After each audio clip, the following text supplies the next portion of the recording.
Alright, so we're getting Blast and Empty Void's flashback in this chapter. We're finding out how they met, what led to them teaming up, and how Blast met his wife and eventually had Blue with her, and how she died, and what led to Empty Void becoming the big monster that he is today. Let me also point out that I am going off of a very rough translation, and that is because the normal team that graciously translate these chapters so quickly for us are having some issues today, so the chapter is delayed unfortunately, but it's okay. Once the better translation is released, I will make another video going over the chapter once again and correcting any of the things that I misinterpreted. But before I get into that, let me just quickly go over what had happened in the previous chapter to catch you guys up to speed. So we saw Blast pulling this trump card against Void as to where he was going to straight up merge with him. I know, crazy, but he did this as a way of assuring that Empty Void can be reverted back to a human and use his ability to find God with the help of Sitch and the Hero Association. But Empty Void, with the help of God's quote-unquote light power, was able to help him stop this and avoid Blast's quote-unquote dark power. And as they were merging, Blast was able to see the memories of Empty Void. And he saw what Empty Void saw when he touched the cube that allowed God to trick him to accept his influence. And that brings us to this chapter where we're going straight into a flashback of when Empty Void and Blast first met. So Blast was still green in tracking the cubes at this point in time. And as he was tracking the cube at this time, there was like a ninja monster who had one. And this eventually led to him seeing this guy fighting against Empty Void. And as they're fighting, Blast straight up snipes the ninja monster, helping Empty Void kill him. Then he comes over and picks up the cube and,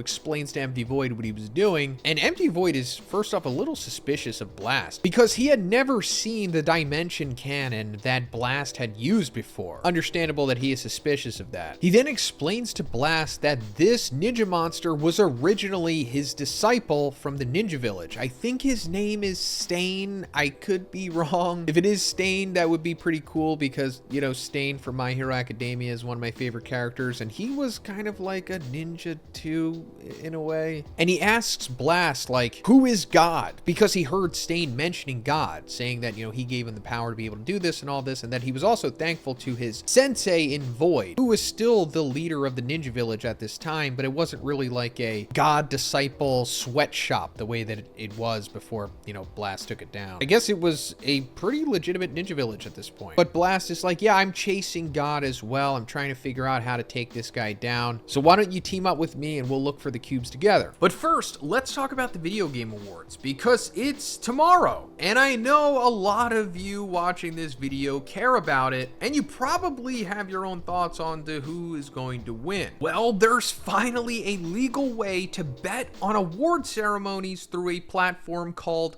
Kalshi. They're actually the sponsor of this video. Kalshi is the first legal exchange where you can bet on any event, including the upcoming video game awards on December 12th. So let's take a quick look at their spread here. So right now, Astrobot is trending near 50% to win Game of the Year. That means if you place a bet on Astrobot, you will double your money if it wins Game of the Year. Now, me personally, I think Final Fantasy VII Rebirth should win. I absolutely love that game, and it's at a 21% chance to win, which means I can make even more money betting on Final Fantasy VII than Astrobot. They also have markets for like the upcoming Grammys and Oscars, along with a ton of economics, financial, crypto, and political markets as well. Kalshi is legal in all 50 states and is being used over 1 million people, and they have facilitated over $1 billion worth of trades. So guys, put your money where your mouth is and sign up using my link, which is of course in the description, and I'll have one in the pinned comment. And the first 500 traders who deposit $100 will get a free $20 credit. Thanks, guys. So they eventually go off on this grand journey looking for the cubes, and one night when they make camp and sleep, Empty Void's sister shows up, and I'm pretty sure her name is Moonlight Luna. It's going to be something like that. It's definitely tied to the moon in some way, but we'll just call her Luna for the sake of this video. So what I've gathered from this sequence is that Empty Void is still suspicious of Blast despite teaming up with him. He's curious as to where Blast gets his powers and his technology, so I guess he he's asking Luna to investigate it. Also, Empty Void says something really interesting in this sequence. And again, rough translation, but he says something along the line of Blast working with the Agoni Foundation along with Sitch and the quote-unquote genius scientists there. So this is something we didn't really know about. And if the name Agoni sounds familiar, that's because he is the Chin guy who started the Hero Association after Saitama saved his son. So that means that even before the formation of the Hero Association, Agoni was already doing stuff like this and working with Blast and Sitch, which also raised the question of like, who is Sitch exactly? But anyway, time goes on and Luna and Blast wind up getting married. I guess when she was investigating Blast, she just couldn't resist that blast, you know? I'm sure she was getting blasted by Blast at this point.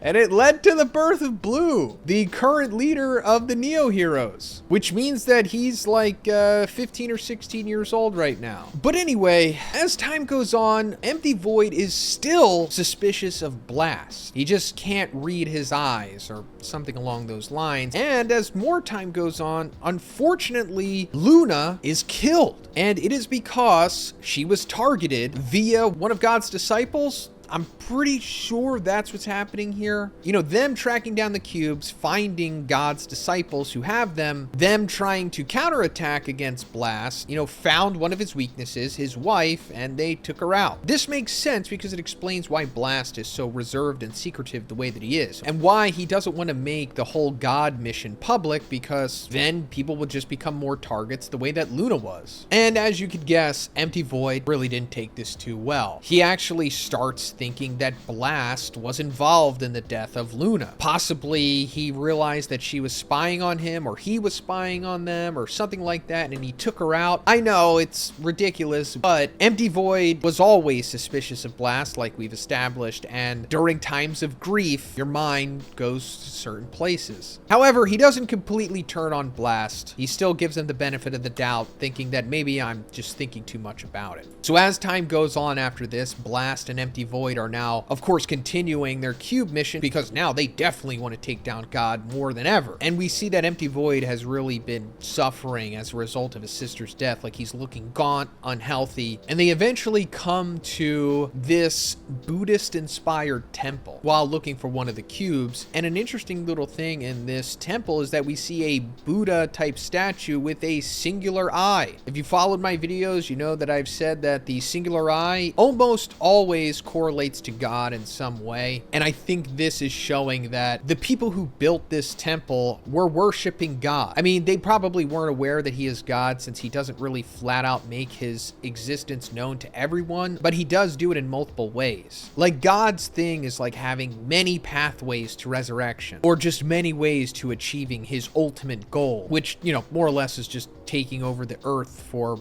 whatever benefit he needs from it. And this was just one of like hundreds or even thousands of paths that God took, you know, developing this religion specifically in this part of the world. And this statue like breaks conveniently as they're walking past it, and a cube comes out of it and falls on Empty Void's hand. And of course, this transports him to the ethereal God manipulation world that happens when you touch the cube. And he's standing on top of the ninja village here, and I don't know if this is what it looked like at that time, or this is like a premonition as to what it is going to become, you know, since it resembles the cube. But he sees Luna and Stain here, and of course this is God manipulating him, impersonating a loved one, and the rest was history. Void unknowingly accepted God's influence here and then became the monster that we know him to be today. And the chapter then ends with Saitama holding up Empty Void's sword and saying that it's too big to be a box cutter. Like I said before, I think he's going to wind up giving these swords to Sonic and Flashy Flash. This will be like their upgrade. But yeah, that is pretty much it for this one. Let me know what you guys thought about this crazy flashback in the comments. And if you liked it, please give it a like, and please subscribe if you haven't already. Have a great day, and I'll see you in the next one.